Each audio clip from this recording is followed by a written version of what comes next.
Alright, hey everybody, welcome to World of Dragons podcast, the podcast where a dragon and his rider get together to discover, review, and discuss dragon-centric media and literature, including but not limited to books, movies, shows, and games, to help you dragon fans find the next World of Dragons that you wish to visit. Name drop. Bantam told me I need to write down the intro, so I stopped changing it slightly every single time. And I'm like, but it adds character. I was hoping you wouldn't say that, because then someone would be like, "Damn, you nailed it!" Nailed it. I nailed it because I prepared. See, guys, preparation yields results. That's why you should never pants anything in your life. Except the book I'm gonna write. I just like jabbing Bantam because he thinks he's a pantser. Oh, I'm definitely a pantser. You're not technically a pants until you finish it. Yeah, that's true. Yeah. Anyway, a pantser Terran is someone who writes by the seat of their pants. Basically, no planning, just writes. They don't plan. Yeah. But yeah. Anyway, I'm Ray. Your primary host, I guess. I don't know, just one of your hosts. How would I introduce myself? Your host. Figure that out too. It's your podcast. You can say host. I'm your co-host. All right. I'm your host, and this is my co-host / writer, Bantam. Again, don't get to introduce myself. Hi. All right, you know what? We'll workshop it after we finish recording. Forgot it's how fine. we want to do that. It doesn't actually bother me. Anyway, we used to be 2.5 dragons, but one of our dragons left because he's a bitch. It's fine. No, he just had real life stuff that took priority. He is basically on standby and will join on episodes that he doesn't require a whole lot of preparation for. Yeah, and like TV show type things. We did get an email a while ago. I don't know if we already addressed it. I believe we did, but we addressed it then. But it's worth addressing again. Yeah, the podcast is not going anywhere. I genuinely like doing this with Ray, despite the fact that I gripe and groan about all the books that we're reading. Having a podcast is definitely like, they make the joke, oh, everybody's got a podcast. It's fun. It's everybody's podcast dies, I think, at episode 2 or 3. So by making it past episode 3, you're already in like the top 10% of podcasts. Yeah. And I think the first year is the next big calling. Yeah. So we're technically in the top 1% of all podcasts out there just by existing for longer than a year. Yeah. And when I when I was making my top 10 list before the podcast, I was like, I need to get the link to our Buzzsprout episode list. So I just searched World of Dragons podcast, and bam, there it was, Buzzsprout right at the top. Like the fact that we're so if you need to find us, you can just go to Google. Yeah, we're picked up by all the search engine spiders. Like it's all of it's there. We've existed long enough. Yeah. Now what we should test is just searching for, like, without using the word World of Dragons, just try to find like Dragon Book Podcast or something. Dragon Book Podcast. Probably not. No, we're not. Oh, well. We'll figure out how to use the algorithm to our advantage later. But anyway, yes, Dilatan is on temporary indefinite leave. He will come back eventually, either when his real life stuff quells down, or if we find something that he can take part in without having to expend a whole lot of time and effort. Anyway, today we are reviewing a book, physical. There's no audio component, which is rare for us just because of the time we have allotted to different things. But the book we are doing is called Scales of Fate by... Shit, I forgot the author. I should open my Kindle. It has my notes on it anyway. Cover. All right, Scales of Fate, The Chosen Prince by Shiden Barnes. Really here at the beginning of the show, real fast, just a content warning. It is an erotica book.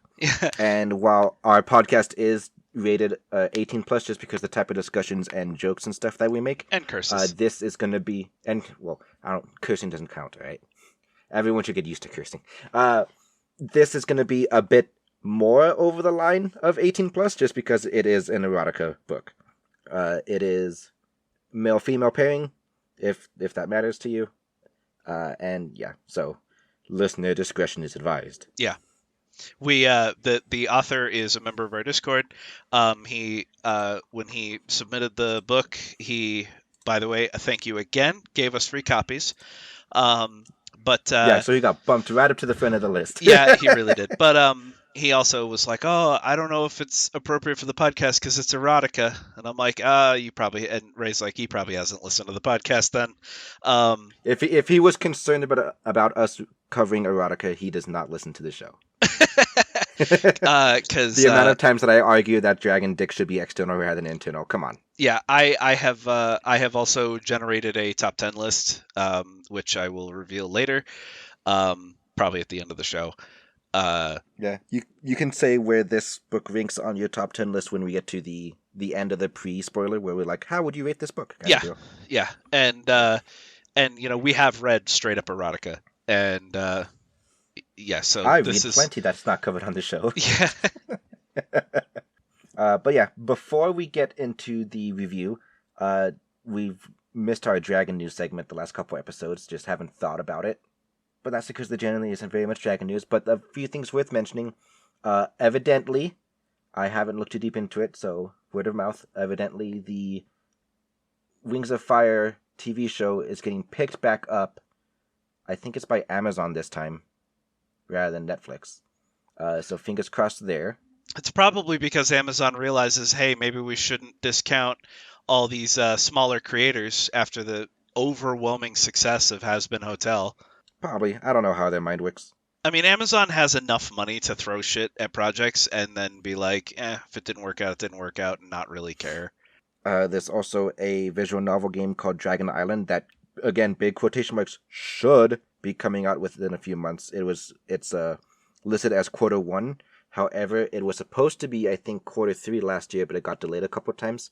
So fingers crossed it does not get delayed again. But it is a dragon dating sim on an island, a tropical island, like a vacation. I don't know the full story because I have been trying to avoid any kind of remote spoilers because I plan on playing it immediately when it comes out, and we will cover that when it does. And I think that's all as far as news goes. Is there anything you heard through a grapevine, Bantam? No, but you have reminded me that I'm actually going to contact the creator of Dragon Island and see if maybe we can get review copies. That would be amazing. But yeah, all right, so I guess to get into these... Wait, hold on. What? I do actually have one minor correction. It was something that has been weighing on my mind in a negative way in the last couple episodes. We have forgotten to thank Treesenix for being our elite guard.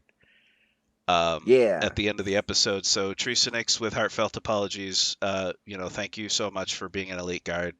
We have lost some of our elite guard, but Treesenix is still standing there firm. So thank you, Treesenix, for being our supporter. Our most loyal fan. Our most loyal fan. There was a period of time towards the end of last year where I stopped editing just because I don't want to say burnout, because we kept recording and I kept reading. It's just editing itself was really dragging on me. So I still have a backlog. I think I got 2 things still in my backlog to edit and upload. It used to be like 5 things, so I'm catching up. But yeah, the point is there was a period of time where it did feel like the show was like on hiatus, and so I think that's where a lot of our patron support went, which, you know what, fair, completely fair, but just, I guess, to assuage any concerns that people might have that the podcast is dying, because we have had a couple people poke us. No, I just needed a mental break for a bit, and we're going to come back, we're going to kick butt. Let's go. Yes, kick butt. We are going to kick butt. I have been, as I've mentioned before, shaking the rust off. You know, Ray has been forcing me to read physical books with no audio version, and we just did 2 in a row. We just did 2 in a row, and I am still last minuting it, but it's getting easier. So I only last minuted the last half this time. I managed to pick way through the 2 weeks, so we're both getting better at it. Yeah. But yeah. Alright, so, on to the review, spoiler-free. So, a brief, no-spoiler synopsis. The book follows a young male who discovers... I don't know if he discovers he's a prince. I think they know they're princes. The princes, in general, are tucked away underground because in this universe, the females hold all the power. The males are kind of like good for soldiers, and that's about it. So they're tucked away, but then he and a couple of his brothers get chosen to compete to become They compete to become a competitor. It's a weird, double elimination round. To become a possible spouse for the celestial princess.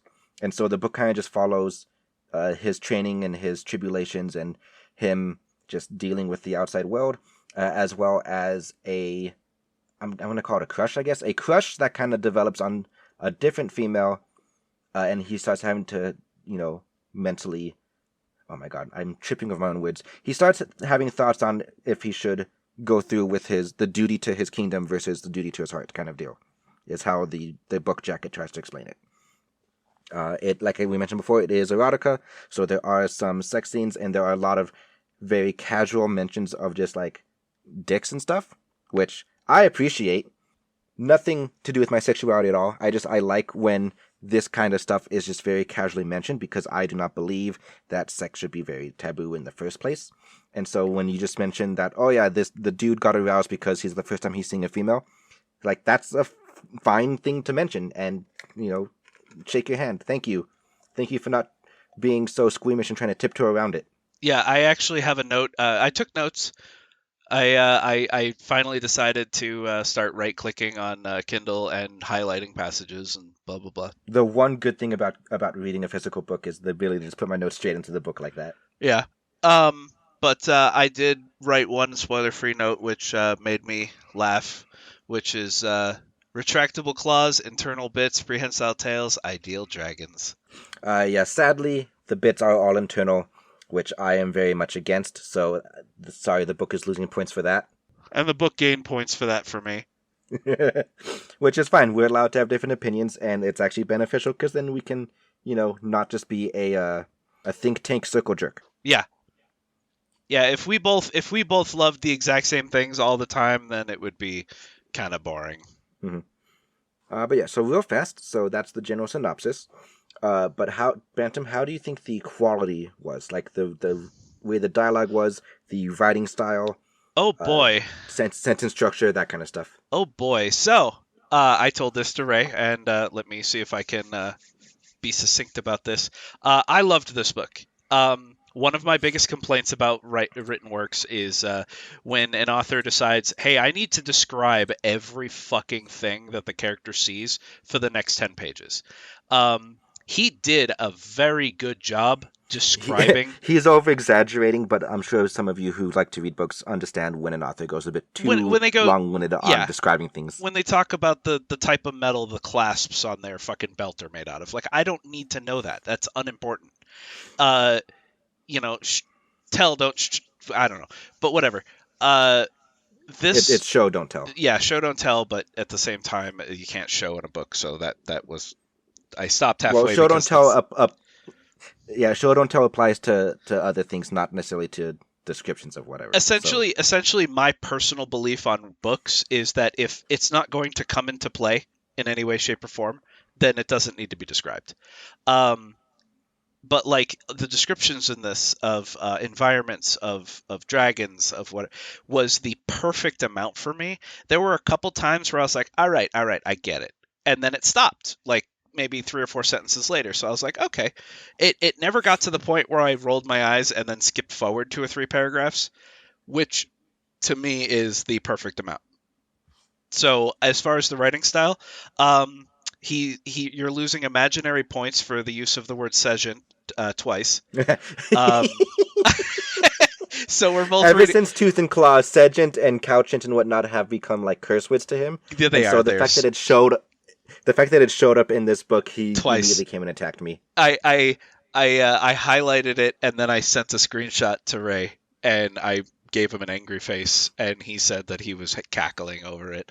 But like a goddamn hyena. Yeah. But I say this in jest. I'm not actually going to dock points for that. Like it's more of an inside joke at this point. It doesn't actually make me angry. But as soon as I saw it, I went, ugh. But if we ever do merchandise, we need a picture of, I guess me, since I'm the actual dragon, but a picture of me sitting Sejant, picture of me sitting Couchant with the labels beneath them. And people will just be like, that's weird, but it's just an inside joke for listeners. Yeah. Yeah, we got to get on that. Start commissioning stuff, make merch. But T-shirts on Etsy. Yeah. But the descriptions were, in my opinion, the perfect amount. There weren't any made-up words, aside from Sejant. but It's not made up. I know it's not made up, but it's stupid. And I understood exactly what was going on at all times, aside from some minor like, wait, I don't get it, which was plot things, but we'll get into that later. But that was probably just me being stupid. So there were a couple times Mostly, yes. there were a couple times I asked Ray for clarification on like what I was reading. Like, I don't understand this. Why is this happening? And then he'd explain it. I'm like, oh, okay. But yeah, it was good. It was very good. I did not feel the need to speed read this book. When we did Xterra Banking and Finance, eventually I got so bored with nothing of any interest happening that I started speed reading. And I can clear a book in like 2-3 hours if I speed read. And I skip over a lot of details. I basically just read the dialogue and maybe a couple things in between, but didn't feel the need to do that with this book. It wasn't even a temptation. Yeah. As far as my opinion, I felt like the book was very well written for the most part. There were it's hard to put my finger on it exactly, but there were a couple of sentences that I had to do double takes on, which I don't have like an English professor degree, so I can't tell exactly what it was. I don't know if it was like a weird grammar hiccup or if they used the wrong word or something, but there were a couple of sentences I had to do a double take.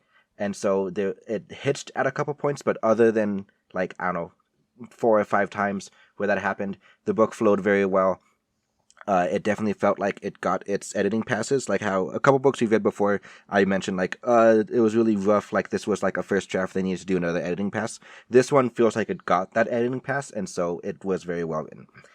There was only one misspelling, / wrong word, that I found. The sentence was, Razan sat back on his haunches, taking the glass vial awkwardly in his grid. It's like, that should be grip. That was the only issue of that I found. The only other thing that I would complain about, just because I'm a stickler for formatting, there were a couple of times where time would pass, like the chapter starts talking about something happening in the morning, and then time skips all the way to like the evening, and usually, I don't know if this is a hard and fast rule, so this is like a personal preference, I guess, but usually when you time skip like that, you put a page break. You would go like enter, enter, big, thick line, enter, enter, and keep going. That didn't happen, and so that's just a formatting thing. Don't know how big of a deal that is. And yeah, just small things like that don't really mean a whole lot, but... So the thing with typos for me is that if there's a lot of them, I notice them. And as soon as I notice one typo, I start noticing more and more. I didn't notice that typo, which probably means it was the only typo in the book. So, and it's understandable. It's not like it was a gibberish word. Grid is an actual word. So when you did, like a word check, the spell check would not catch that. Spell check would not catch it, and that's totally acceptable to me. Especially in the context, you understand what the word should have been. So, Yes. It's like at that point, the only thing that you could have done different would be to reread your own book slowly and out loud, and that's tedious as hell. It is tedious. But you know what? It's for a indie published book. This was amazingly well written. Yeah, absolutely. Like the people that have big publishers behind them, they have like 40 editors read over it. Some of them will read through it backwards, because if you read through a book backwards, you're not focusing on the story because it's not going to make sense, obviously, which means you can catch the mistakes much easier. But yeah, this was very well written for that sounds like an torture. Published book. It helps you catch the stuff. It sounds like torture. like if I have 3 editors, 2 reading forward and 1 reading backward, I'm paying the backward one more. How much would you need to get paid to read through a book backwards? Realistically? Yeah. I don't know how much editors get, but I'd want like $500 bucks. I don't know what the going rate is. I don't know what the going rate is, but I'd want 50% more. But yeah, if someone wanted me to read their book backwards to check for mistakes, I'd want like $500 bucks. I'll look up the going rate for editors, and I'll start to offer my services as a freelance editor. All right. So that's my thoughts on the writing quality as far as like literally how it's written. As far as descriptions go, since Bantam went off on that for a bit, the descriptions were long enough and they were not long-winded, so it was very good. Especially the couple times there was a combat scene. When I read a lot of high fantasy books, and a lot of times the combat drags on in those books. Like, I swear the author has like this really epic fight scene that is like choreographed like a movie in his brain, and he's doing his damnedest to make sure that he describes it with such detail that you can see the fight scene happen the way he wants it to happen. Yeah. And it's like, dude, this is the wrong medium for that. No. In this book, the fight scenes were very quick, very punchy, very to the point, and I loved it. I did not feel like I need to skip over any bits to try to get like, oh, get on with it, right? Yeah. So very, very good, very succinct and to the point. Also, that we are not. Yeah, everything that and because we were talking about it in the car, and as he said with the choreography. Yeah, there have been books that I've read on this podcast where it's like every limb gets its own paragraph, where they're like, and then he brought his left hand forward, and it's like I don't care. Did he cut him? Did he attack him? Whatever. Onto the erotica part, describing the erotic scenes, they also did not go on too bad. They were described really well. They One thing about erotica, and this is my personal personal opinion, is that you should never ever ever use the word penis.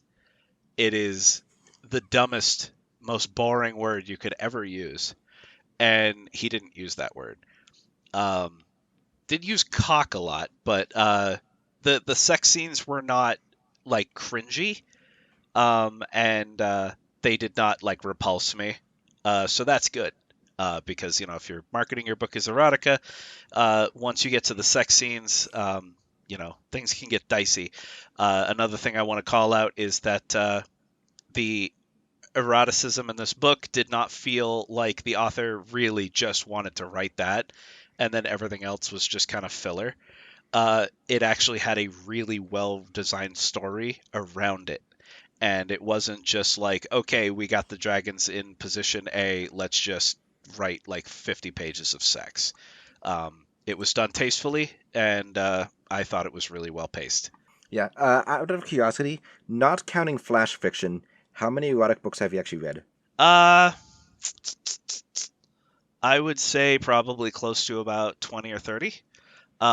Really? I don't know if I mentioned on the podcast, but the very first erotic book I ever read was a book called Dream Snake, about a tribal healer who uses her snake to inject antidotes and medicine into people's veins because they don't have needles, and she would have sex with them while the snake was biting them to distract them from the pain, and it was essentially just an erotic novel where she was. Now that's a half-assed plot to just try to wrap your sex in it. Yes, but I read it, and the sex wasn't that bad. I mean, but that was the very first erotic novel I ever read, and then I read some choose your own adventure porn books. I have some on my Kindle, and aside from the 3 or 4 books that have had erotic stuff in it that we've done on this podcast, I have some knowledge. Yeah, Plus, I'm surprised you. I'm surprised you have that decent of a library in your brain. I mean, I've also read a lot of furry porn novels, so. Well, that I don't count those because those are flash fiction. Oh, well then probably 10. Okay. Yeah, to me, flash fiction doesn't really count because it is usually only like at most 20, 30, 40 pages, and the whole point is just, hey, sex. Read this, get off, done. Right? I'm talking about like full on length erotic novels that actually try to have a story and they try to have a chain of events, and it's an actual book. Then 5. That's me being facetious and picky, but they definitely have different writing styles going into them. Then probably close to 5. Okay, see, that's more like what I thought. I just wanted to know what your background with the genre was. Yeah, I don't read a lot of erotic stuff, only because, like I said, 9 times out of 10 it's very cringy. Especially with what and I'm specifically saying like sex, male female, male male, female female, whatever, like intercourse. Books that have to do with intercourse, it's usually once it gets to that, it starts to feel kind of cringy to me. I'm not really turned on by the thought of sex, so it's sometimes I just kind of go, oh, they're fucking, okay, I'll just skip forward a couple pages. When I was a little kid and I was a lot more open to it, I read the entirety of Dream Snake, but it's not really something I look for, so I don't really seek it out. Yeah. Again, I was just curious what your history was because for our listeners, that might affect how they look at your opinion. I don't know. Maybe. I felt like it was an important detail. I've read probably close to around 20, which is why I'm surprised when you said 20 initially, because I have a I whole didn't bunch know that what you meant by flash fiction. You didn't know what flash fiction was? I'm Yeah, sorry about because that. like if it's because like book length, I've read probably 30 or 40 erotic novels. But if you don't consider things like the furry novels, the ones that are several hundred pages, then No, if there's 700 pages, then they count. That's no longer flash fiction. yeah, 20 to 30. Okay. I just didn't think you did that many. I actually I read feel a like you're lot being of weird. furry fiction because it's my wheelhouse. So I know. I have a couple like on my bookshelf, and I just didn't see any on your bookshelf, so I didn't know if you. well, because they're your Whatever. books. I've stolen them. I have your football one. I'm looking at it right now. Gasp. The one written by By something Kyle Gold, Gold, yeah. Kyle Gold. Yeah, I have that one sitting on my shelf. I stole it because I read it. Anyway, yeah. So I've read a lot of erotic novels as well. A lot that were not written by furries. I don't know if that matters, but like I've dabbled in a lot of monster fiction, and I've also tackled the dragon shifter genre, trying to find something decent, right? Uh, Not a lot of times, but every now and then when I'm reading those and I get to the sex scenes, I'll skip it, flat out, just skip it. As just recently, I read the book Fourth Wing and its sequel Iron Flame, which you may have heard about because they've blown up in popularity recently. It's not an erotic book at all. It's a normal fantasy book that just happens to have 18 plus scenes in it because the author just doesn't shy away from it, which is, based. But like the sex in that, I skipped it most of the time because it wasn't really important to the story, and it kind of just went on. Like an entire chapter was like the entire intercourse scene, and yeah, sometimes it overstays its welcome. This book, no, again, quick, punchy, and to the point. Yeah, at no point in this entire book did I ever go, "Oh my god." There was one scene that got close, and that was the royal dinner, because it dealt with a lot of politicking and a lot of cross conversation. But that's But because you don't like I politics. don't I like love that scene. politics. But I read it and it didn't bother me. I didn't be like, "Ooh, phew, thank God that's Mm-hmm. over." All right. Next topic on the list, Bantam. How well do you think this book did as far as its realist? Holy shit, realisticity is not a word. Its believability Realism? or its verisimilitude. Yeah, realism. That's the word. Realisticity. Uh, I would say it did a really good job. I'd say 9 out of 10. Yeah, it did really well, fitting in with the rules of the world that the author built. However, I just did not agree with some of those rules, so I Yeah, got kind of like grr at some points. But for what was set up, it made sense. yeah. I think Ray and I both took issue with the matriarchal society. Um, Yeah, I'm gonna have to go through a lot of the stuff I've read recently to see just how often it actually happens, because it feels like it it's getting feels like really it's often, almost and every I'm single time. I'm getting sick of matriarchies, especially in dragon cultures. It's It's like like, we were talking about it in the car, and if you take real life animals on this planet, uh, the percentage of matriarchal, female dominated communities of animals is very very slim. And it kind of just sucks when every single dragon book we seem to read is like, no, the women have all the power, and it's like, why though? Like, it's like, so I understand that in fiction you might want to have the woman have the power, especially if the main character is female, because at that point you are trying to appeal to female readers and you want them to have a society where they have the power. Like, that makes sense. I get it. I understand the appeal in the draw of girl power. As a guy, I may prefer guy power, but that's a separate issue entirely. The weird thing is that because this is a book that was told from the point of view of a guy, and it was a straight sex erotica, I would have thought that trying to appeal to the average straight guy, you would not want a matriarchy. Like, that feels a little weird to me. But whatever. I've also just read a lot of books recently that have been matriarchies. Like Wings of Fire is a matriarchy. The Silk and Steel book that I tried reading recently and gave up halfway through was a matriarchy. At least that one culture. I didn't get to see the other dragon cultures in it. And then there were just a couple other ones where it's always like the big queen in charge, queen, queen, queen. And it's just getting overdone to Yeah. me. Specific. Maybe I'm just being really unlucky and finding all the matriarchy books. Who knows? But it's just starting to drag on me. I don't drag on. Uh, I just don't like it because it's not the matriarchy itself that bothers me.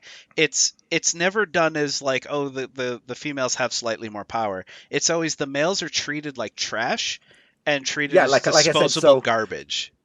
yeah, so not to get into too many spoilers, but like I said it during the synopsis, the guys, the princes, so the royalty in this book have like I'm gonna say 100 kids, right? They have 100 kids, okay? And let's say 30 of them are females, and they get to live in the palace, and they get to do whatever they want. They're more or less taken care of, and great, like actual royalty, right? The 70 guys are all sent to live underground, out of sight, out of mind, in what is basically described as a prison complex, because they're only good to be soldiers. They were born as princes, and so fuck them, send them away. If there's a war, we'll use them as soldiers. If there's not, then maybe we'll pull one or two out of the burrows to marry off to other royalty because we need an alliance or something. Yeah, And it's it's just like, it's so disgustingly one-sided as far as the gender roles go that it really, really bothered me. Like, it's yeah. too far, too much. It like I said, it's never that they have slightly more power and that the queen's word is preferred over the king's or anything. It's always the males are trash to be discarded and stomped on, and the females are high and mighty and never to be questioned. And it's such a huge gap that it just feels kind of like like pandery, like girl power, fuck guys, you know. And it's been done in like almost every book that we've Yeah. we've read. There's actually one part I highlighted here in like the fourth to last chapter where one of the characters, I think it was the king, when he's explaining how pheromones work, right? Where he says males are mere playthings in the dragoness's talons, like it's because they're only good for breeding stock or for soldiers. And my note there is just fuck you, like that's stupid. I don't. It's a matter of taste and preference. I understand that, but I really did not like it, and I like took points off the book for that because it didn't gel with me very well. Yeah. And like here's the weird thing. Like I have a list of ideas that if I could quit my job and just write all day nonstop, right? I had enough spoons to just write all my books. I have a list of ideas, and one of the ideas is a matriarchal society where the dragon population is only like 10% female, and the females are also like 2 or 3 times the size of males, and so they have the power, and they get to have like a little harem of like their 4 or 5 favorite dudes. And when the female lays eggs, she gives the eggs to the father, and the father is forced to brood over them, and she just goes on to the next male in her harem, right? I have a story idea that involves a women have all the power matriarchal society. The thing about that is I built it for the sake of it being it was eventually going to become a male-male romance, because the point was, with such an overpopulation of males, eventually there would be a lot more gay pairings because they're just trying to find companionship, whatnot, right?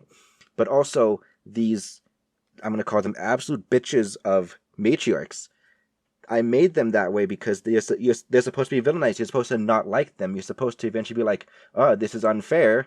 And so this little group of males that are trying to basically, not quite a revolution, but they're basically trying to, you know, live away from the females because of they don't like the way they're being treated. Like, you're not putting this society on a pedestal and worshiping it, whereas this book felt like the author was being like, yes, this is a matriarchal society where the guys are treated like trash, and it's good. It's good that it works out that way. Because there was another point where one of the princesses like grabs one of the characters, Uzin, I believe, grabs Uzin, like grabs him by his horns, forces him to the ground, steps on him, and like calls him trash or something, right? And he gets fucking aroused from that. Yeah. Like it really tried to glorify the abusive female matriarchy in like a really weird, like dommy mommy kind of way. Yeah, there's a couple passages that bothered me about the character, the princess specifically, which we'll get into after the spoiler break. But I did not like her as a character. Yeah, Tanae. Tanae. Didn't Yeah. like her. No, I hated her. All right. We'll get into that during the spoiler-filled part after the break. But yeah, those are our thoughts on the verisimilitude of the book. It made sense for the world he built. Everything made sense. It was realistic in that sense. We just had issues with some of the world building points that he decided to go with. But Yeah. whatever. You do you. I'm sure other people enjoyed that. These are just the things that I personally had issue with. Dream fulfillment. Was this book dragony enough? Oh Yes, it yeah. just simply was. All the characters were dragons. The main character was a dragon, I and you only ever interacted with dragons. I wanted Non-dragon to. creatures. Sorry, go ahead. The weird thing is this latency makes it so we talk over each other every now and then. Well, Because because I Discord wanted picks it up a bit late. I wanted to to point out the fact that other species and races do exist. Possibly humans, some demi-humans, beast humans, whatever, or beast races. But they're only ever described as mortals, and they're basically background. They are Yep. they're never interacted with. They never get any lines. I Well, they loved interacted that. with in one scene when they go to the tavern. Well, yeah, okay, but Yeah. that's when the dragons descend from their tower and are in their element. That's fine. Yep. But the point is that they are not major characters. They are None of essentially them have any names. None of them get any dialogue, and they're never described any more than just, oh, it's this weird pink fleshed thing with a beard. yeah, and I loved that. Absolutely loved that. Uh, the fact that humans exist in this world is totally fine by me if they are just described as background cardboard cutouts.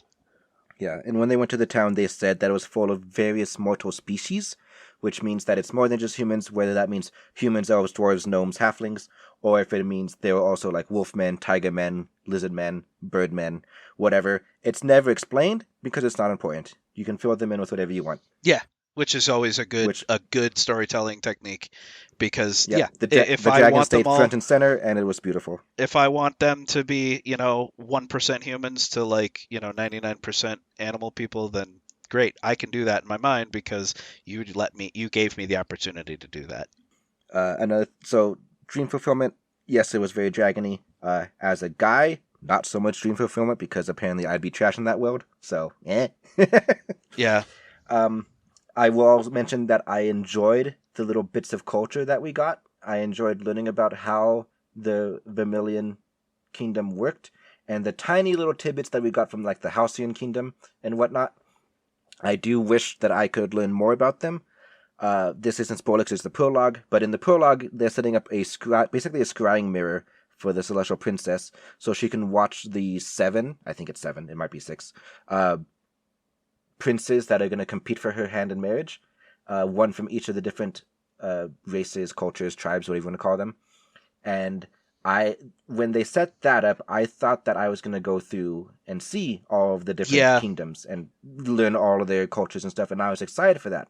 And then when this book does nothing but Vermilion, I wouldn't say I was disappointed because, hoping in the back of my mind, like, maybe book 2 will be Halcyon, and then book 3 will be whatever the jungle one was called. I did want to say that I read the epilogue and note from the author at the very end of the book, and he said that he never actually expected to write a book, he just did, and that he does have plans for the second book already. And I'm like, if he doesn't make a book for each of the other kingdoms, leading to them all, having their chosen ascend to compete, then missed opportunity. Because we'll talk about that after the break because I don't think that's going to happen. I'll explain why after the break. yeah, but yeah. we did get to see a little bit of each of the other kingdoms, and there were no offense to the Vermilion Kingdom, but every other kingdom seemed vastly more interesting than the Vermilion Well, Kingdom. because the Vermilion Kingdom were your generic red ground. Generic, that's what. Yeah, generic the dragons. generic Western dragon. Red scales, breathe fire, big wings, like the default dragon. Then you had the other 6 kingdoms. One was like basically very metallic. They would describe to be very close to Dungeons and Dragons copper dragons with the wings that are attached to the whole body rather than just the limb. So they look like a big giant flying triangle, right? Yeah. Which I really dig. You had the sea dragons, you had jungle dragons that are covered in feathers.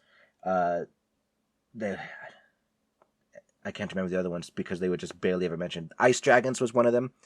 There's another one that was completely subterranean, which I imagine means they have no wings because they're underground. But the point is, like, so many other interesting designs of dragons that I want to see them. I want more. It's like, hey, Shaden, give me your world atlas, at least. But yeah, so I think that's pretty much everything to talk about the book before getting into spoiler bits, right? Yeah. So Bantam, how would you rate this book out of 10? And then, is this a world you'd want to live in? 9.5 out of 10, and no. Again, for the same reason that you had, which is I would be male and I would be a dragon and I would be treated like. Well, that's the thing. If I knew a little bit more about the other kingdoms and how they treated it, because I'm assuming. Oh yeah, maybe the other kingdoms treat them better than Vermilion did. That's a good point. That is a good point, because one of the things that I latched onto in the very beginning of the book immediately was the jungle kingdom, where they basically are adorned with feathers and multicolored. They basically look like birds of paradise, and I'm like, she was scrying on one that was sitting on top of a ziggurat, just chilling in the sun, and she watched him for a little while. Apparently very lazy. And then she got bored because he was just sitting there, and I'm like, yep, that's me. So if I could be one of them, I'm also really interested in the Twilight Kingdom. You know, it says they're all thieves and scoundrels and no one likes them. You know, like I would. That sounds like Bantam. Yeah, well, because again, he didn't describe it. So in my mind, they could be more crow, raven, bird oriented dragons. You know, maybe they have slight beaks. You know, or I was able to project that, but who knows? But depending on what kingdom, you know what? I'd change my answer. Yes, I would live here. As long as I knew that it wasn't entirely fuck guys, women rule across the entire planet. Yeah. It's a fair point. I rate it 7 out of 10. While the book was really, really, really well written, and while I enjoyed the little bit of politics we got, while it was very succinct, also a lot of the scenes that involved the servant dragons, I enjoyed that. I like royal settings, and so when he leaned into it and like ordered some of the underlings around and whatnot, like that vibed with me. It spoke to me, right? I like that. So while the book was very enjoyable, it is losing a lot of points just based off the type of world that was created. It has to do with just, I'm a guy and I don't want to be told I'm trash, right? Yeah, yeah. And not servant dragons, servant drakes. Yeah. Wingless. They don't have wings. Yeah. All right, so we'll take a small break. Musical number. So if you have not read it and you want to, you can wait. stop the episode now before we take our break. Before we take our break. Mm-hmm. Where did this book rank on your top 10 list? So I before the podcast, I made a top 10 list. I specifically picked books or video games that were essentially just visual novels. The top book right now is The Conjuring of Zoth Avarax. I really don't think any book will ever be able to top that, so don't even try. This is now my number 2. Scales of Fate: The Chosen Prince is now number 2 on my top 10 list. Followed by Dragon Hack, and then Virtual Horizons, because I love the VR, isekai / lit RPG thing. Followed by Bound and Scales, and then High Fire, and then Angels of Scaly Wings, then Vancure, the Lazy Scales Sextology. I think that's the term. I think it's the word, yeah. But the Lazy Scales books, and then Golden Treasure is the number 10. So this book immediately shot up to my number 2. Yep. So, Mr. Author person, you probably listen to this. Understand that your book is really well done. I just didn't agree with some of your choices, was all. And so if I get violent in the second half, it's just... Don't take it personally. Yeah. All right. Anyway, now music. Do-do-do. Do-do-do. Do-do-do indeed. Do-do-do.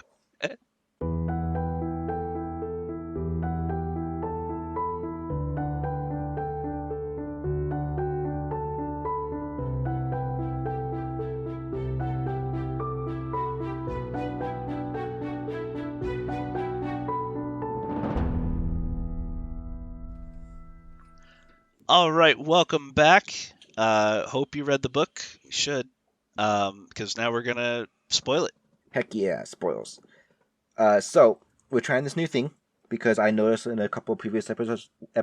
I've noticed in a couple of previous episodes while I was editing them that Bantam really likes to try and give you the play-by-play for the whole book. He likes to explain the whole thing. Which, you know what, fine. But to keep him from tangenting, I made him write it a down, script. write a script. Well, So because we were discussing it, and the thing is that Ray forgets that there are people like me out there that exist. That if I were to listen to this podcast, right, and I'm listening to them review a book, and they're like, "Okay, we're gonna take a spoiler break. You should go read the book." I'm not going to actually stop the podcast. I'm not. you're like, I'm just nah, gonna, fam. nah, fam. I'm just gonna. I want you to tell me. I want you to sell me on it. And so Yeah. I've listened to other podcasts, and they usually, after the spoiler break, will give you a synopsis of the whole story, and then they go into detail. And so that's what I've kind of been trying to do. And yeah, I tangent way too hard. So So he I, wrote it down now so it can stay succinct. yeah, Word of the day is 16th, apparently. yeah. All right, so Scales of Fate begins with the Celestial Dragoness preparing to find a mate to ascend to the Celestial Throne. With a scrying device, she can see dragons from each of the kingdoms begin their preparations for competing for her betrothal. But her interest is drawn when attuning the scrying crystal to the Vermilion candidate shows not one but 5 dragons. The book follows the Vermilion dragon Razan, beginning with his albeit rough life in the Burrows, an underground dwelling where Vermilion Kingdom sends their highborn male dragons to live out of sight and out of mind. Until his group is selected, picked to move to the towers to begin a weeding out process where Razan and his brothers will be prepared for further training. Combat training, posture, practice, and eating good food and having fresh air are meant to strengthen them, with one important rule hanging over their heads. You are not to couple with any female dragon and maintain your purity for the celestial princess. From a group of 5 dragons, Razan, Uzin, and 3 others are eventually weeded down to just Uzin and Razan. Razan is assigned a servant drake named Liliar during his stay in the tower, and because he treats her with respect and empathy, she takes a liking to him. Uzin, however, is brash and disrespectful, and no one takes a liking to him. He believes that the only reason Razan was chosen alongside him was to be a warning to him. Quote, if you fuck up, Razan gets your spot, unquote. This eventually leads to animosity during training and dinner ceremonies. As Uzin becomes more resentful, Razan falls deeper in love with Liliar, which leads to a rule break as they couple in the grass near town one night. When this is admitted to his trainer, Jave, the queen is informed, which may end up with Razan being disqualified or killed. But strangely, nothing happens. It seems the queen has already chosen Razan to be the finalist, and nothing he did would change that. Uzin begins to plot killing Razan, which leads the queen to announce a duel to the death, as it is the only slim chance Razan has to win. Being smaller and more cunning than his older brother, during the duel, Uzin becomes mysteriously distracted, a scent of arousal notable, and Razan takes advantage, winning the duel, killing his brother, and is announced the royal prince. Moving further up the tower to better quarters to await his destiny as future emperor, in the epilogue, we see the Celestial Princess stating that she will see Raz soon, implying she knows all about Liliar and his trials to make it this far, but that even the Celestial Princess is pulling the strings to have Razan in the spot he's in. Alright, so, the book. Yeah. The one thing I want to point out at the end of that was that the fact that the Celestial Princess does say, I'll see you soon, Raz, because, So, formalities, she would have called him Prince Razan. The fact that she calls him Raz means she was watching every single time they fucked with Liliar and Razan. okay, so, I'm very happy that you said that, because you're completely wrong, and I'm going to explain to you why. Okay. I saw this coming, like, towards the end of the book. I started to piece it together, like, oh shit, this is going to be what happens. Oh my god. And I felt like so clever. Oh, And then no, wait, let me guess. Guess. Liliar was the Celestial Princess. Yes, in some way. I don't know the exact details. I don't know if she, like, somehow, like, teleported and, like, put on a disguise, or if she simply possessed one of the servant drakes, or whatever. I don't know the extent of her magic, basically. She complains a lot about being locked in the tower, so it may just be possessing. They did mention a lot that the celestial dragons are the only dragons that know how to use magic, and that they can change their shape. And then at the end of the book, which we'll get into later, they express that none of the drakes in the castle had emerald eyes. Yep. In fact, the drakes, as a species, cannot have emerald eyes. Yeah. But Okay. Liliar Holy always shit. I did. And didn't then, piece that and together until just when you said I was wrong. And I'm like, I was like, yeah, oh my God. yeah, and Liliar, after she left, everyone started forgetting about her, like she was never there. Mind So yeah, altering bullshit. yeah, yeah, which is first off really freaking mean considering how much this is tearing Razan apart at the end. Like the whole like depression he goes into because he can't find her. It's like, all right, listen here, what Viriel, whatever the celestial princess's name is, you're being a bitch. Like Yeah. this is overly mean. Like I'm predicting the next book when Razan finds out that the celestial princess was Liliar, he's not going to be overjoyed. He's going to be upset. That's going to be the roadblock of that book, because the thing is, when you write a romance book, the point is for the two characters to get together, and so a lot of the drama comes from a will they won't they kind of thing, like, oh, they're meant for each other, but there's this thing standing in the way. In this book, the this thing standing in the way was stations. It was royal prince versus servant drake, right? And the fact that no, he can't be with her because he is going to be promised to the celestial princess and all that stuff, right?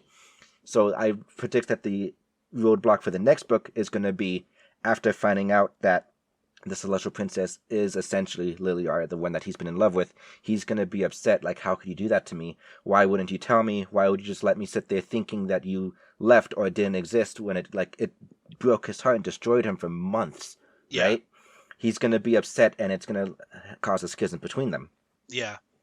I did not piece that together until just that, because I did read the last part of the book. The ending of the book, it's kind of sorrowful, because Liliar, who he's fallen in love with, just disappears from the castle. She's like, this is the last time we'll ever be able to meet, and blah blah blah. And he's just miserable for the rest of the book, like just just a, you know, overcast personality, just moping around. And yeah, that's emotional torture, especially when he starts going around the castle asking about Liliar, and nobody Mm-hmm. knows what the fuck he's talking about. Yeah. I want to give my, I guess, congratulations to the author. That whole scene with him trying to find Liliar and like just being destroyed, that and the depression that follows and all that, I felt like that was very well done. It Like, actually almost brought me to tears. yeah, it was emotionally very well done. It was very well constructed and executed, which honestly felt a little weird considering it was following the what I felt was a forced fight scene. It's like, oh yes, of course they got to fight and they got to leave on bad terms because that's how you build the drama. Ha ha. Like that scene of him fighting with her during the last goodbye, that felt forced. Like she was purposefully misunderstanding him. He was purposefully saying the wrong thing. It didn't feel like that's how it would normally happen. So that felt forced, and I was like, yeah, he's just not good at this. That's fine. But then to immediately follow up with this whole emotional trauma bit was marvelous. Yeah, yeah, absolutely. I love emotional trauma. Uh, that part of the book kind of made me kind of choke up a little bit. There was a part I highlighted, and we'll get to it later, but that actually almost made me cry. So that's good. The fact you say you get it later makes it sound like you want to go in order, with the exception of just talking about that elephant in the room real fast. I mean, all right, fine. I'll talk about it. I'll Yeah, actually just read it talk about because it now. it's like a paragraph. But it was after the battle, after the death match between Uzun and Razan. And it says Mm-hmm. Razan found himself thinking over the battle. Does that mean he hesitated, gathering his thoughts? Did one of you interfere in the arena? He inquired, eyeing her. How do you mean? She responded with a genuinely curious tone. I was losing, trapped under him in the sand. I couldn't move. He and then it says unbidden tears welled up in his eyes, the subject stirring fresh wounds. He tried to steel himself against the tide of emotions, but didn't succeed. Uh, with agility and grace, Tane moved closer. Her wing enfolded him as his brow moved to rest against her shoulder. Darkness shrouded him as fear, grief, and sadness overwhelmed him once again. He sobbed uncontrollably. And then she says, "You are safe now, Razan." Regaining his composure took time, but it didn't take as long as before. His heartbeat steadied, the tremor ceased, and his tears abated. Taking deep, slow breaths, Razan gathered his composure before withdrawing from her. As Tane released him, she leaned back and looking slightly pained, she reached up and cradled his face in her grip, gently wiping his tear-streaked face. Sun and sand, Razan, you really do need someone to talk to. Like, that killed me. Yeah, that was beautifully done, and the scene before it and the scenes that come after it, it was.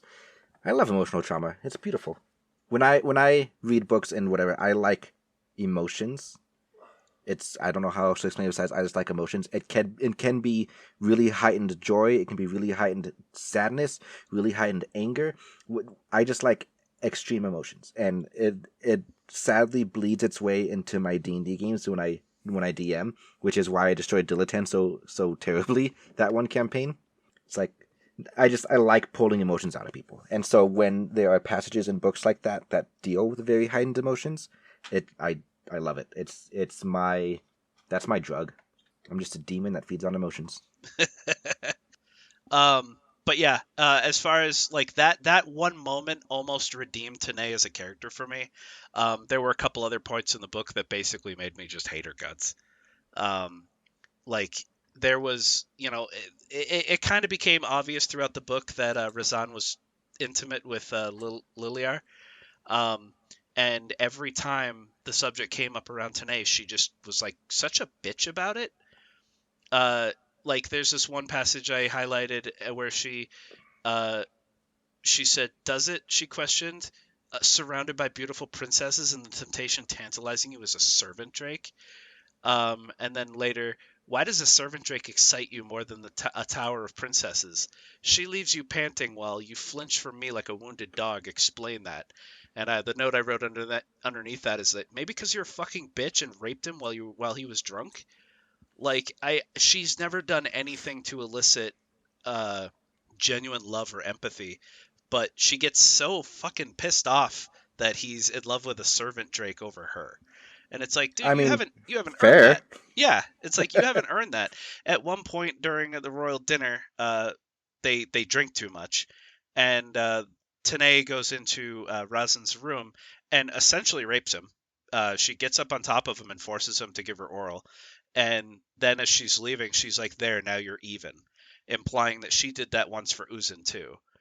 And he he doesn't really particularly seem to enjoy it. So, and he's too No, drunk to fight he her he gets off. into it, but it's a whole combination of the alcohol and the fact that apparently female pheromones in this book are so strong that they can literally control males because males deserve nothing, Yeah, right? and I mean that's accentuated during the duel to the death. Like something happens where Uzin detects pheromones and is, despite the fact that he's literally fighting to the death, life or death, but sex is like, huh? And he like lifts his head, Hmm. exposing his neck.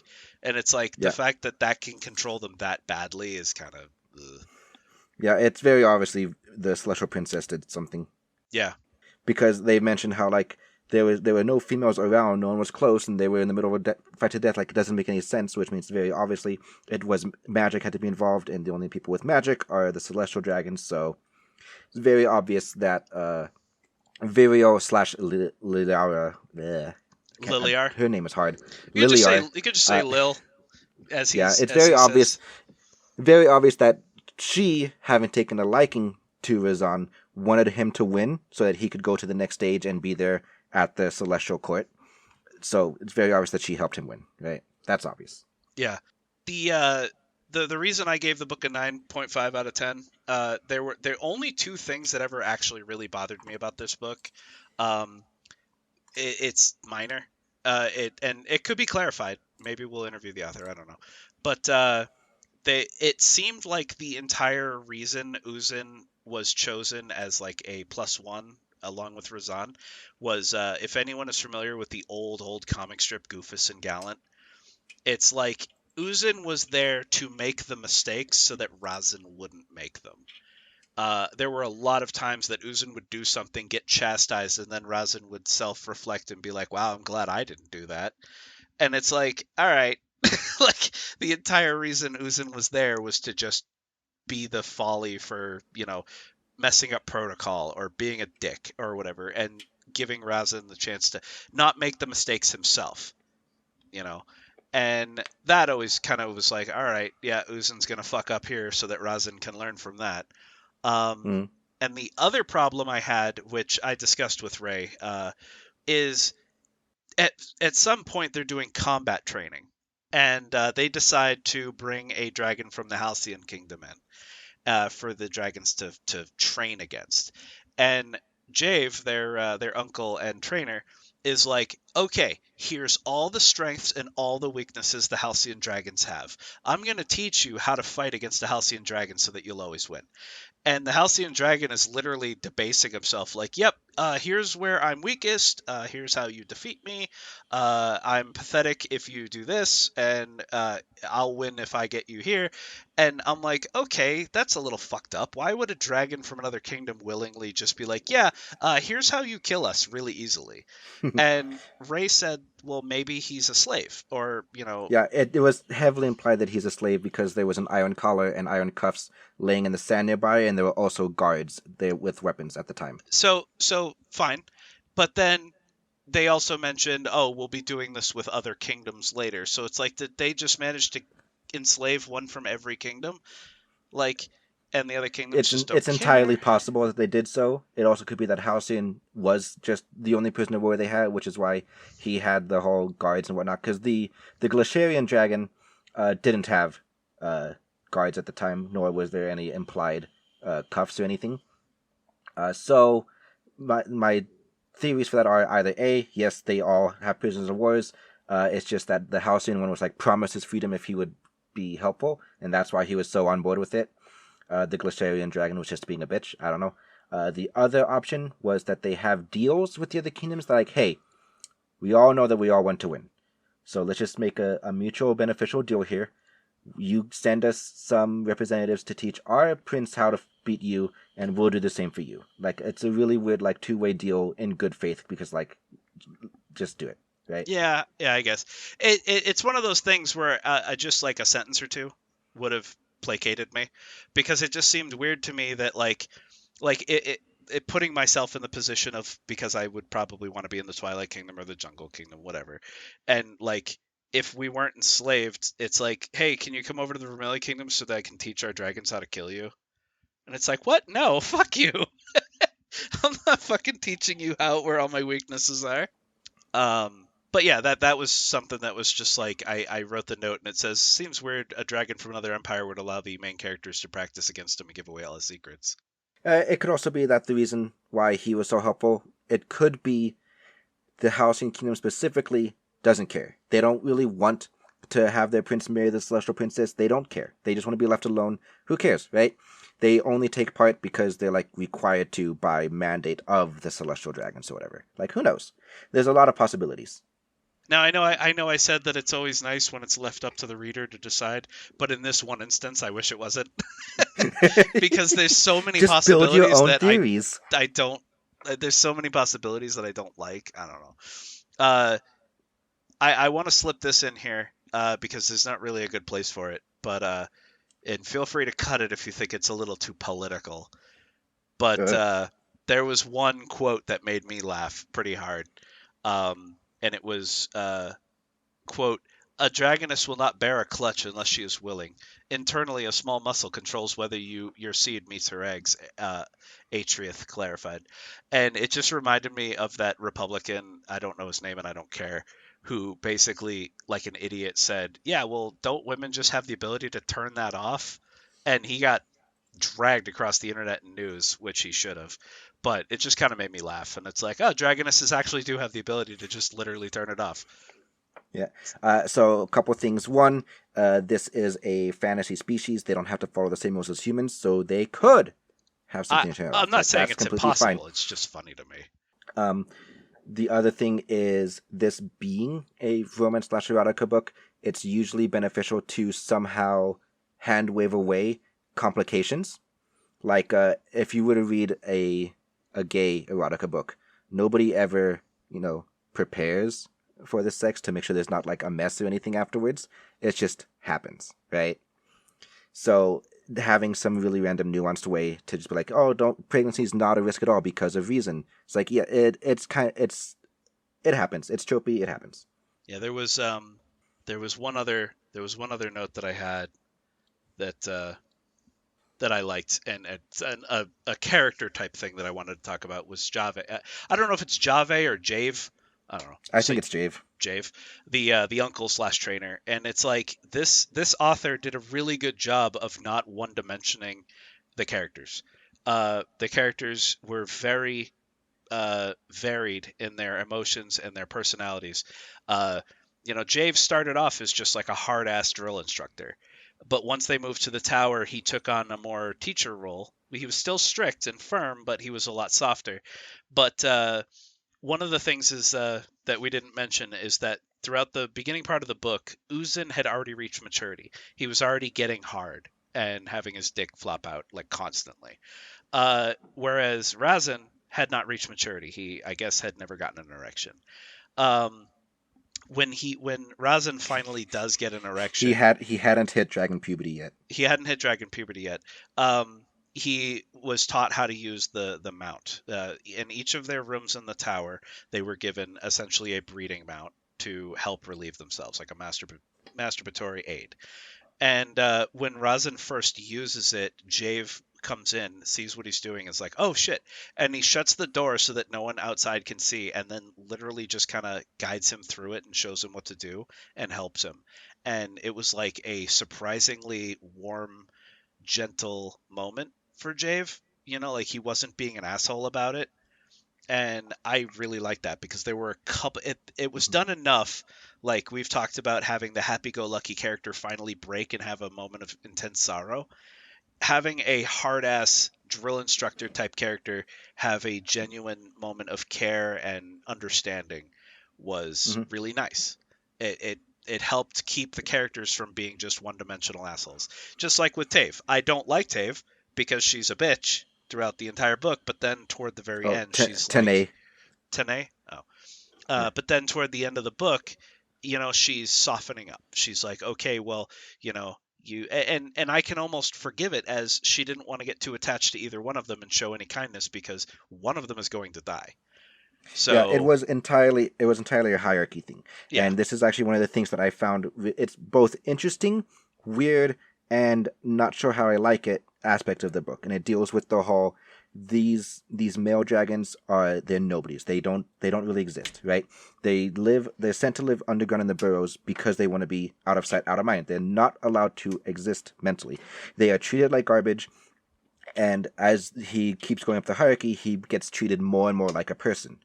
For example, when the first time he meets the queen, and the queen freaking kills Javin or Jatin, I think it's Jatin, whatever, kills the oldest brother because he spoke out of turn. Just pinned down, foreclaw on head, and just crushes their skull, like without batting an eye, no emotions whatsoever.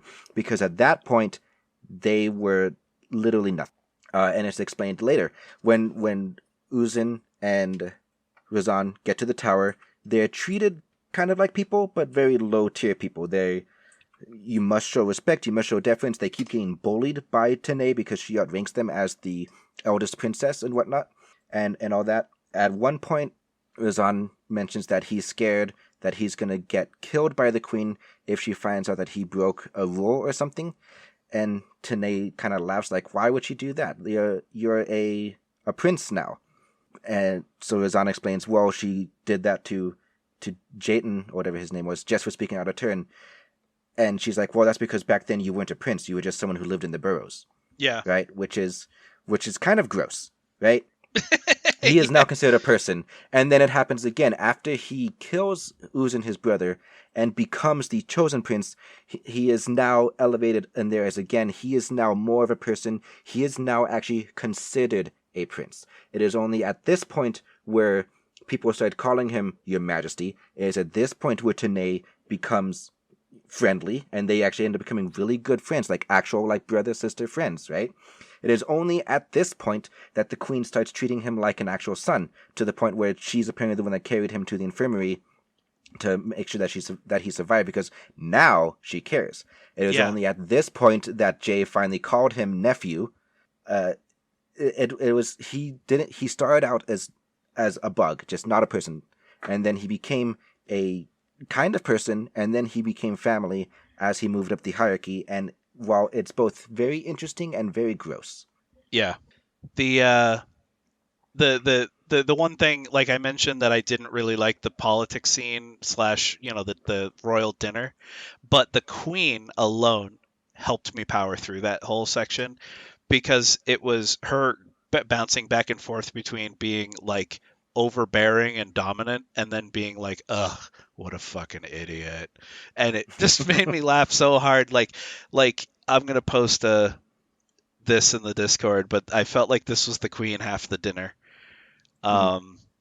Just so annoyed. One of the other things is I pointed out to Ray, I was like, the king, uh, I got He had a severe. freaking death wish. He had a fucking death wish, but also he reminded me of Discord from My Little Pony. He was just constantly pushing boundaries and being like wild and crazy, and the queen would like put him back in his place, and he'd be like, okay. And now every time the queen put him in his place, he'd back down, get real quiet, but then right back to it, right back to the stupid bullshit, and it just made me laugh. Like the king was pretty entertaining. Yeah. Real fast, Trace Nixon on Discord said, question to the host, what do you think the rest...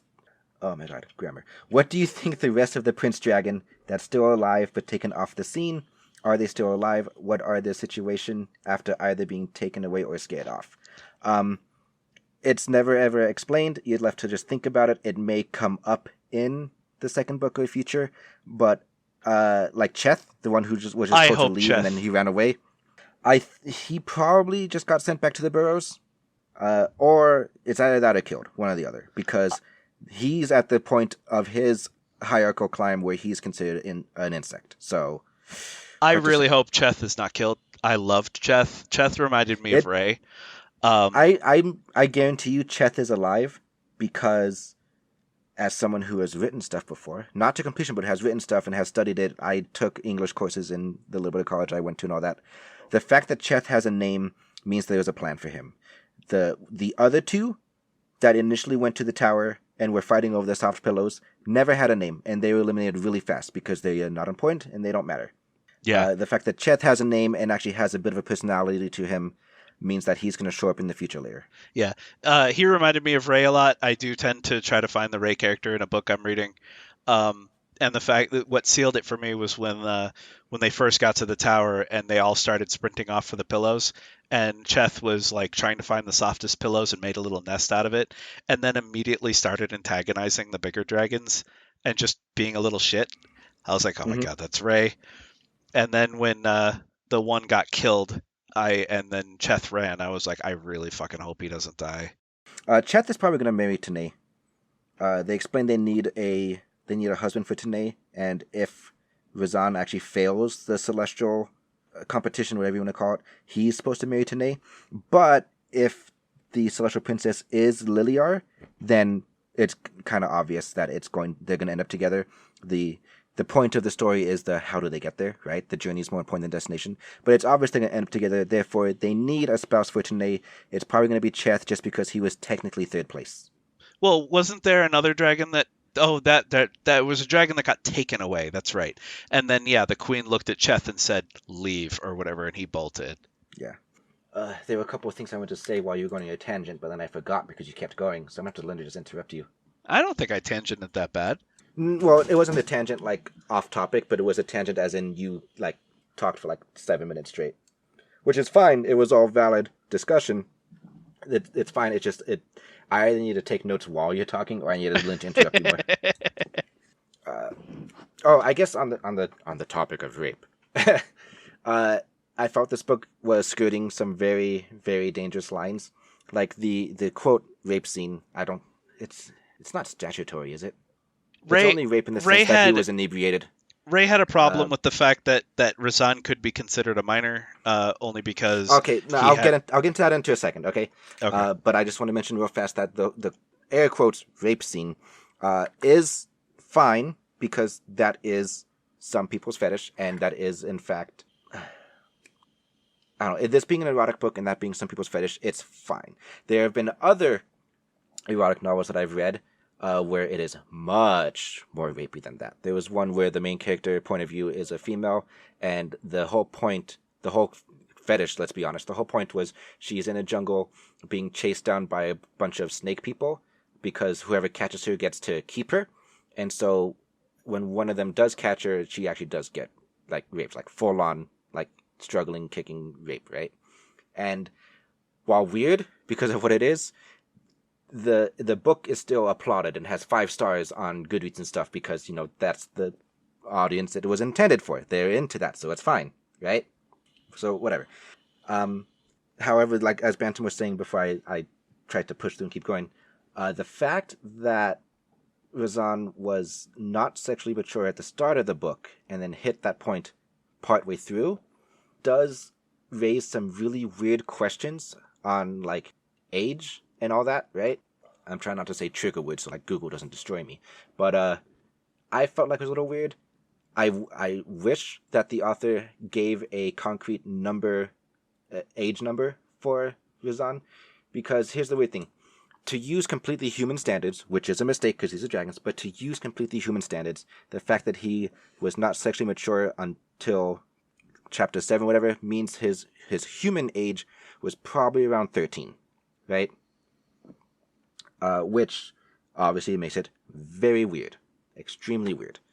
Even if you would argue that Liliar and Tanae and anybody that he did stuff with was the same age as him, it's a little weird that you would go into such detail because, you know, right? However, we understand this is a fantasy book and these are dragons. They don't follow the same rules as humans, and trying to put human cultural norms onto them is a mistake. And it's one of the biggest things that I hate about the Rings of Fire fandom, because they're always like, oh no, this character is so young. I'm like, you can't say that with dragons because they age differently, right? So it's just, I don't know. It's entirely possible and is the only really way it makes sense, honestly, if Razan was like 22, 25. And it just turns out that because dragons live for so long, that their sexual maturity doesn't start until much later in life. So he's, quote, an adult. He's just not capable of breeding until much later in the life cycle, right? So, but okay. But I was just saying it's worth mentioning in case it is something that could make people icky. It could. My personal thought on it was that they basically described that they're all from the same clutch, that they are all around the same age. It's just some of them are bigger, some of them are smaller, and I think it's described at one point in the book that Uzun is not that much older than Razan, and that Uzun just hit maturity faster. Like he, maturity or puberty is not a set in stone thing. It's not like when you hit 16 years old, you suddenly hit puberty. Like, bam. Right, and like I said, that's why applying human cultural norms to dragon or whatever is a mistake, but it's just worth mentioning because it could make some people uncomfortable. And I guess this is just like my note to the author. It's like, if you just tweak a couple of things, you can avoid that completely if you want to. If you don't care, because the people that you would ick out that this isn't meant for them, then that's fine. It's just I'm just providing feedback and a thought. Yeah. Just like a couple of paragraphs early on in the story to explain that he's 19 or 25 or 57, depends how you want dragon lifespans to work, right? That this is his age. He is apparently a late bloomer, but it's fine. Dragons don't reach maturity until well into adulthood already. A couple of throwaway paragraphs to kind of just explain, to kind of like quell down some worries that some people might have had.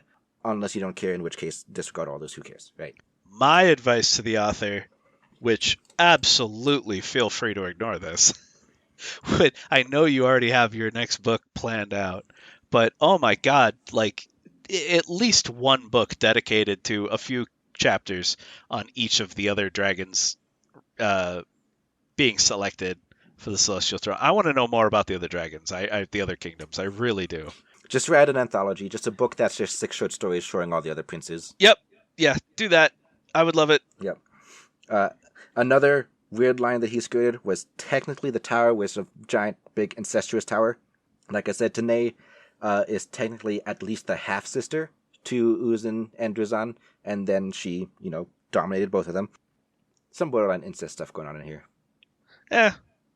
It's dragons. By your own words, you can't apply human logic to that. They're inbreeding to keep the royal line pure. Yeah. Yeah. Another thing. So one thing. Sorry, I need to say this before I forget, because I tend to forget stuff. As far as like the burrows go, that early on there was like some mention on like how when they reach sexual maturity in the burrows, it's very frustrating because there's nothing to like help them release or whatever. And I'm like, dude, you got a bunch of horny guy dragons together, they're gonna pair off. Yeah, It's there like, was please, I need confirmation these dragons are fucking each other in here. yeah, there was one throwaway line where it said that the male dragons in the burrows did attempt to help each other, but to no avail. And it's like, was that gay sex or hand jobs or ma jobs or like it was implied that they maybe started to and then were like, no, this won't work. And it's like, if you have a bunch of horny dragons all locked up together, they are definitely going to fuck. I guess they just never thought of it. It's like I understand this is a straight story, a male-female pairing story, and so you don't really want to make the main character have engaged in male behavior. In case Well, he your doesn't. He intended doesn't have audience, to. right? That in case your intended audience wouldn't be in, like I get that, right? Like if I was reading a gay book, I wouldn't want to suddenly find out the main character's bi and now here's a woman's sex scene. Like that would be ick to me because that's not what I'm here for, right? So, but just again, just mention like, oh, some of the male dragons paired off and whatever. Razan never did it because he was immature at the time. So whatever, he got out before that could happen. That's great. But like, I don't know, just throw me a bone here. Like, because the Razan hadn't reached maturity yet, so he didn't have those urges.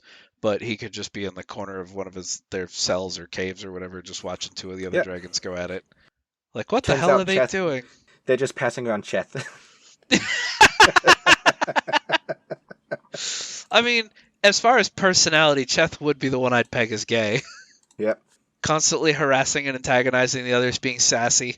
He's doing that because he wants to get pinned down. He wants to get them to jump at him. That's why he's so antagonistic. It's literally When he was calling the other dragon needle prick, and like dodging around pillars while the other one was desperately trying to kill him. But yeah, overall, as far as when the author reached out and asked if we wanted to review this, and he's like, "I do have to warn you, it's erotica," and I'm like, you didn't go hard enough for us. As far as erotica goes, this was a really well done book. I'm not going to go through it, but I did also make a top 10 hated books, or not hated. That's bad, but basically a top 10 out of all the stuff that I made him read, what he's liked the least. What I've liked the least, and if you want to know what the absolute bottom of that list is, it's Night's Fire. And Night's Fire is an example of someone writing erotica where they really, really, really just wanted to write the sex scenes. And then we're like, I got to write filler to put between it. And then they just breeze through it. And every sex scene was creepy and weird and gross. And the using the word penis and describing things in the most like 50 Shades of Grey way ever. Night's Fire was entertaining as far as recording the episode went, but reading that book was a travesty. That book should be burned. And I put that on the very, very bottom of my list, with Eragon and Last Monster on Earth being in the bottom 3. Because I don't give a shit about post-apocalyptic zombie stuff, and Eragon is just boring. It's just Star Wars. It's just Star Wars, but with dragons. Which always makes it better than Star Wars, but still. I'm just scanning through some of my notes here real fast. A lot of them are just like random thoughts. Like the first time when Liliar brings them their food and they just completely like tear into it. And remember, these guys are not dignified at all because they came from the burrows. It's a very borderline prison complex area, so they're just tearing into it, like fighting over the meat, blood everywhere, or whatever. And she's just sitting there staring and watching them. It says, throughout their meal, Liliar observed them from the stairway, her expression a mix of fascination and restraint. They must have appeared savage to her.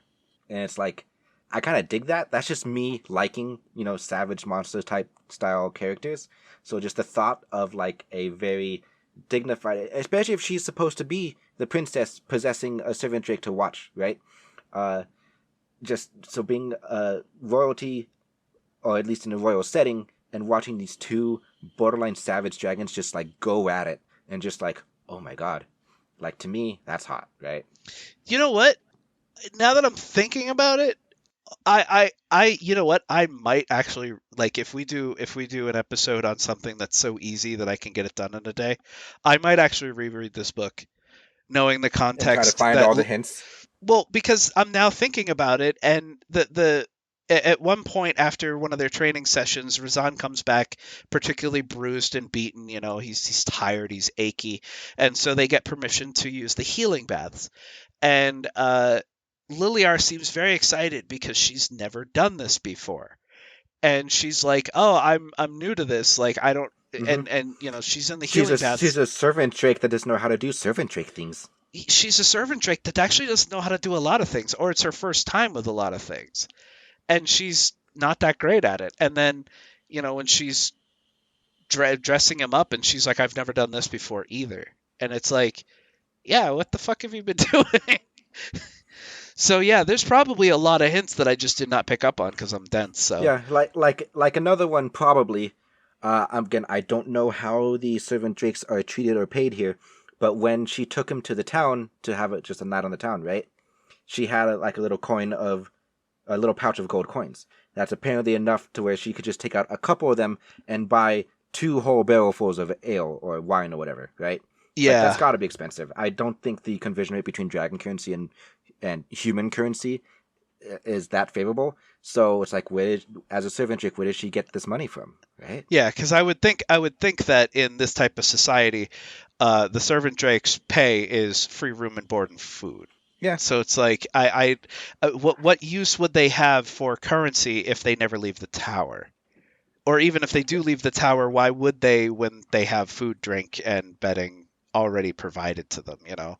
So yeah, it makes a lot more sense, and I believe there's probably a lot more clues in there for the savvy reader, which I am not. So I might reread it, knowing Yeah. or thinking the context that Liliar is actually the Celestial Princess in disguise. Yeah. There are a couple of weird things, also, like when Razan carries her and she's like freaking out because wingless dragon in the sky, right? And she says, uh, "Drakes drakes are not meant to fly," or something like that.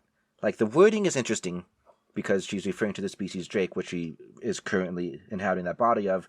But at the same time, if she was always able to fly, especially through magic, you would think that she would not be that scared, right?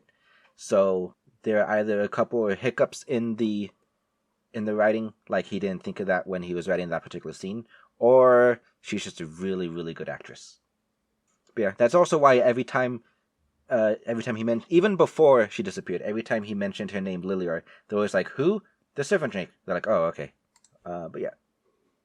All right. There's the scene where uh, he accidentally puts a foot right on top of her. So hold on, the passage. They're just talking, blah blah blah. I haven't reached maturity yet.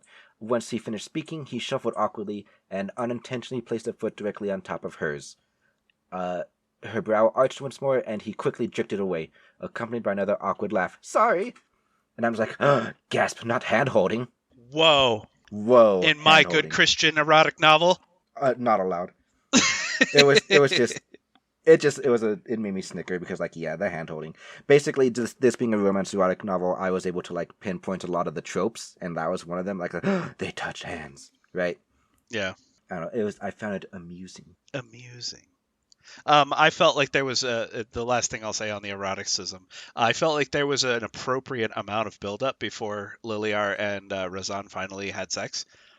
Hmm. The amount of times that they got really close and got frustratingly close even, and they were like, we can't. And you know, there was one time where Razan just bolted from the bath and just ran down the hall dripping wet.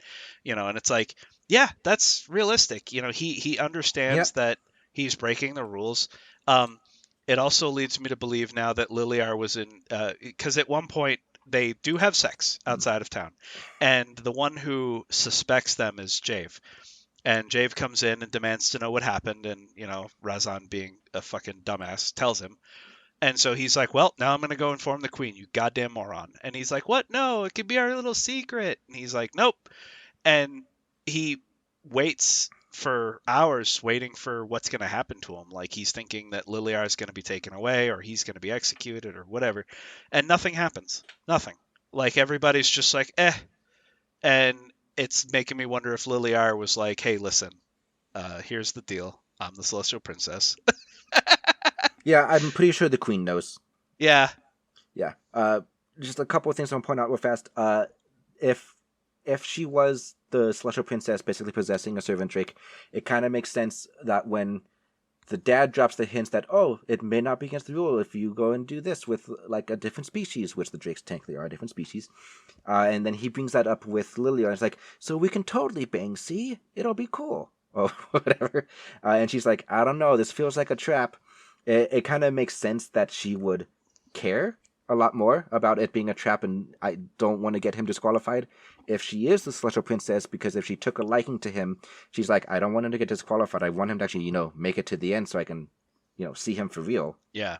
You would think that maybe like any normal servant drake probably would be like, he would rather have me than celestial princess. That's so amazing. Cool. Let's go elope. Let's totally run away, right?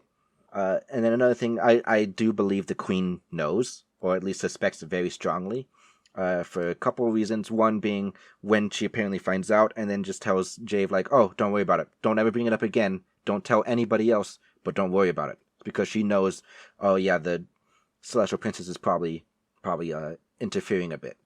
Also, when Liliar was sitting next to the queen in what I had to assume had been like a royal box watching the fight, and then she's talking to her, he was surprised to see that the queen was first of all talking to Liliar, and second, that Liliar was talking back.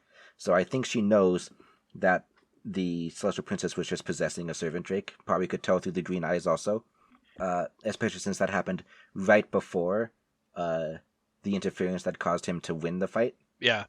And then later on, when she talks to him and says, when you become the Celestial Emperor, and he's like, you don't mean if?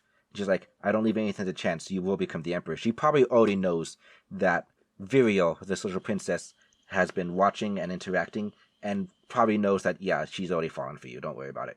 Yeah.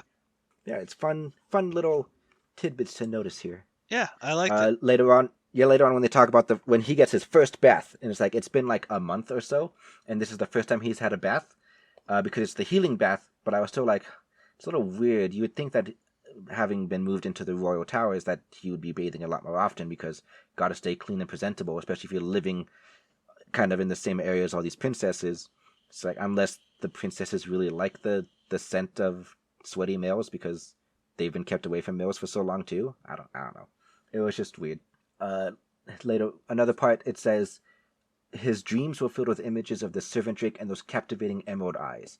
And initially, I was like sarcastic, like, oh yeah, you know how you can tell when you're in love with someone? You focus on their eyes. It's the trope. Right? But, considering the eyes were the key that gave away a lot of the stuff later on, good foreshadowing. I take it back. That was pretty clever. Yeah. Again, I'm just scanning through my notes so fast. I thought it was really weird that the dragons kissed, like flat out kissed, like lips against lips. And in fact, it does mention that their teeth would clack against each other awkwardly sometimes. And you don't try to make a creature with a snout kiss. Like, you're trying to do human romance things with a dragon, which makes it weird. Like, have them nip each other's neck, or like rub horns, or something like that. But like the kissing, honestly, felt weird to me. I don't got anything else. Yeah, most of my notes I've already talked about. Like, this one's like, oh, this should have been a page break here. This was the wrong word here. It's weird. I'm having a hard time finding my instincts of like editing as I'm reading, basically. Well, I delete my notes as I talk about them. There was a point where they mentioned he was laying prostrate on the floor, and I was like, oh, that should be supine because he's laying on his back looking up. Prostrate means you're laying face down. And then I checked the definition online real fast. I'm like, oh, okay, I'm slightly wrong. Prostrate is either or. Prone is face down and supine is face up. So prostrate does technically work there. Supine would have been better, only because, to me, I assumed prostrate was face down, because whenever you hear somebody prostrates themselves before somebody else, usually a religious figure or royalty or whatever, it's always them being face down, which is why that was my assumption. Again, just editor instincts, I'm sorry. I really liked the scene when they were in the town at the tavern. I thought the whole thing was really cute, and it was a very good culture clash. That's why I can enjoy books that are all dragons, but I like when there's other stuff too, because I really like the culture clash. I mentioned that before when we were reviewing Axtara. The thought of them just like tapping on the window of a tavern and be like, "Hey, would you be able to come inside? Can you bring us out some barrels of ale? Here are the coins." Like, I don't know. It's like a really nice world building touch that I really enjoy. And then later on, when they're dancing out in the square, and other people kind of just like watching these two normally four-legged dragons kind of just like stomp about while holding each other's front claws so they're up on two legs. It's like it's a really amusing and kind of endearing mental image. That's like, oh man, this is sweet. I really like this.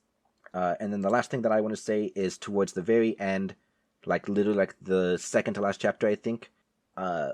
It's after he looks around for Liliar and can't find her, and so he just has like his little mental breakdown. Talks to Tanae. She doesn't remember Liliar at all, and like so he's like literally like losing his mind, right? But then afterwards, when he resolves, fine, if that's the way it's gonna be, I'm just gonna never think about her ever again. In the next couple paragraphs, the book immediately skips over like 7 months. That night, Razan shed the last of his tears for Liliar. He would never hold her in his heart.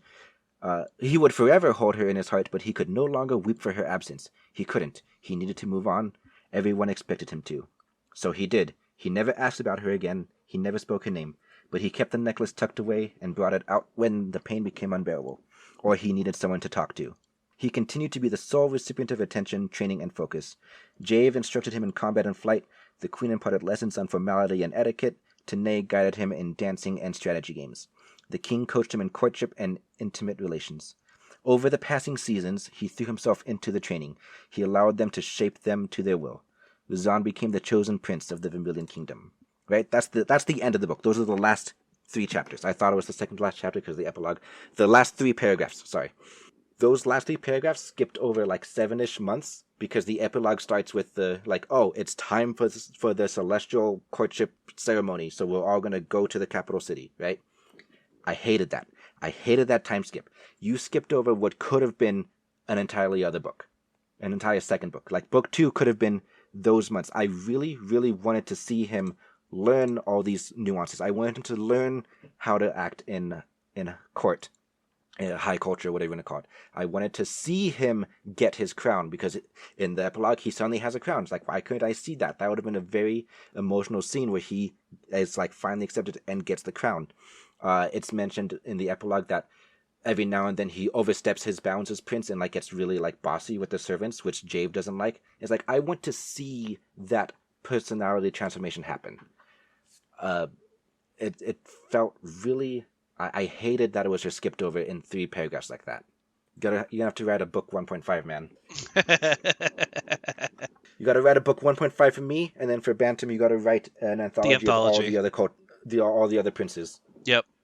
Sorry, we don't make the rules. We just enforce them. Alright, well, I guess that's everything to talk about for this book. Before we close out, since there is very obviously a sequel coming, Bantam, do you have any hopes or predictions?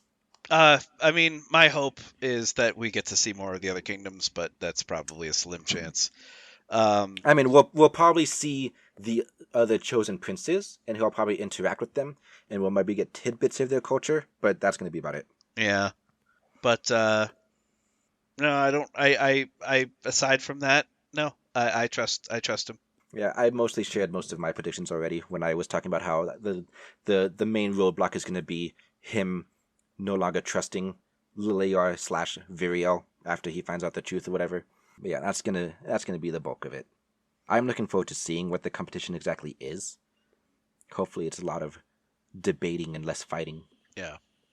Well, thank you for joining us, everybody. We hope you've enjoyed our discussion, and if you have any thoughts about it that you want to share with us, you can do that on our Discord, which the link will be in the show notes. We also have a couple of social media links that Bantam will share with you now. We have our email where you can reach out to the show at wadpodcastmail@gmail.com. WDPODCASTMAIL. And we have a Patreon at patreon.com/worldofdragonspodcast. Yep. If you support us at the $5 tier, you're able to join our live studio audience here, which you can interact with us. You can ask us questions, and we'll usually answer them on the podcast. The $10 tier is just, you love us so much, We currently have one $10 tier, which we already mentioned. But again, Trace Nix, thank you so much for supporting the show. Yeah. Your support means everything to us, and it helps us basically afford multiple copies of books and games and stuff when we want to cover them. So it makes it much easier. So once again, thanks for joining us, everybody. I would love to hear your opinions. I have dabbled in the idea of like making a thread for each book so I can have people talk to me about it, but I just don't want to become a bookworm layer number 2. Like, but we'll see. Next, I just made r/World of Dragons. I wanted to get it before anyone else did. So r/World of Dragons. There we go. And nothing will ever be posted there. That's not true. I've just mentioned it so people will go in there. Now I'll figure out how to make Ray a moderator, and who knows? Maybe in 2 more years we'll be big enough to where we actually need to use it. Yeah. But okay. Anyway, next episode we're going to do a book that I discovered on accident, and it was a very nice surprise. So I love card games. Say that 3 times so you know how true it is. It's probably Trace Nix.